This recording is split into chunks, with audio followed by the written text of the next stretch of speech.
ఏంటయ్యా ఇది? మిమ్మల్నే నా పేరు తలుచుకొనగాని ఏ పని మొదలుపెట్టరు, కానీ నన్నే అవమానిస్తున్నారే. అందరూ కలిసి చేసుకునే పండుగని చివరకు తిట్టుకునే దండగలా చేశారే. మా అమ్మ నన్ను పసుపుతో చేస్తే మీరేమో దాన్ని కాస్త ప్లాస్టర్ ఆఫ్ పారిస్లోకి మార్చేశారు. నాకేం రంగులు కావాలని అడిగానా? మట్టితో చేస్తే వరాలివ్వనన్నానా? వేదాలలో నన్ను బ్రొటనవేలంత చేస్తే చాలని చెబితే మీరేమో మీ చిత్తం వచ్చినట్టు నా ఎత్తు పెంచేస్తున్నారు. నాకు నాతోటే పోటీ పెడతారా? అన్నా, ఒక్క అడుగుతో మొదలై 60 అడుగులకు చేర్చేశారు. ఒకరిని చూసి ఒకరలా నా ఎత్తు పెంచేస్తుంటే దాన్ని భక్తనుకోవాలా లేక వేలం వెర్రనుకోవాలా? ఎత్తు ఎంతన్నది కాదయ్యా, భక్తి ఎంతన్నది ముఖ్యం.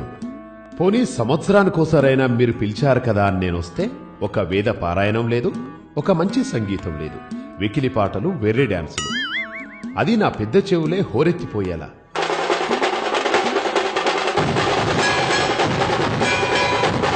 పాపం నా మూషికడు ఆ పాటల హోరికి పారిపోతున్నాడు కూడా. ఇక చుట్టుపక్కల జనాలైతే రోజు అష్టోత్తరం సంగతి ఎలా ఉన్నా మీ గోలకి తిట్టదండకం చదువుతున్నారు. అవును, నాకు లడ్డూలిష్టమని ఎవరయ్యా చెప్పారు? నేను ఉండ్రాళ్ళకి బ్రాండ్ అంబాసిడర్ని కదా. మరి ఆ లడ్డూలేంటి, వాటి సైజులేంటి, పైగా ఆ వేలం పాటలేంటి? అసలు నా కథ, నా రూపమే కాదు, నా ప్రసాదం కూడా మార్చేస్తారా? ఆ విష్ణుమూర్తికి 10 అవతారాలే, కానీ నాకెన్ని పెట్టారు?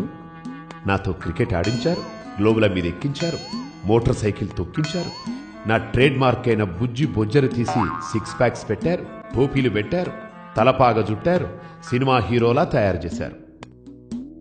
ఆ పరమశివుడు ఒక్కసారి రూపం మారిస్తే మీరు ప్రతి ఏడు నా రూపం మారుస్తున్నారు.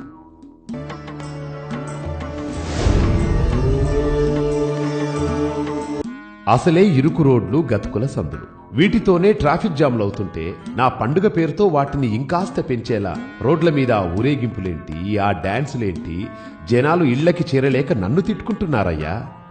నిన్నటికి నిన్న సిటీ మొత్తం చెట్లకు చెట్లే కొట్టేస్తున్నారు.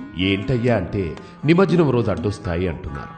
నాకు ఆకులు అలములంటే ఇష్టమని తెలిసి వాటినిచ్చే చెట్లను నా పేరు చెప్పి నరికేస్తుంటే ఇదెక్కడి పండుగయ్యా? ఇక నిమజ్జనం గురించి చెప్పేదేముంది? నిమజ్జనం రోజు భక్తి ముసుగులో మీరు చేసే పనులు అంతా ఇంతా కాదు. నా విగ్రహం వెనకాల క్వార్టర్ బాటిళ్ల కేసులు, గుడంబా క్యాన్లు, నా విగ్రహం ముందు తాగి తూలుతూ వికృత విన్యాసాలు, హోరెత్తే డ్రమ్ములు, మైకుల రణగొన ధ్వనులు, తాగి మైమరిచి మీరు వేసే కేకలకి మీ నోటి నుండి వచ్చే గుడుంబా తుంపర్లు పన్నీరుగా నా మీద చిలకరిస్తూ నన్ను ఊరేగిస్తున్నారు. మీ దగ్గర వచ్చే గుడంబా వాసన కంటే ఆ హుసేన్ సాగర్ నీటి కంపే ఎన్నో రెట్ల మేలనిపిస్తుంది. నాకొద్దు బాబు ఈ నిమజ్జనం. నేను బారిపోతున్నా.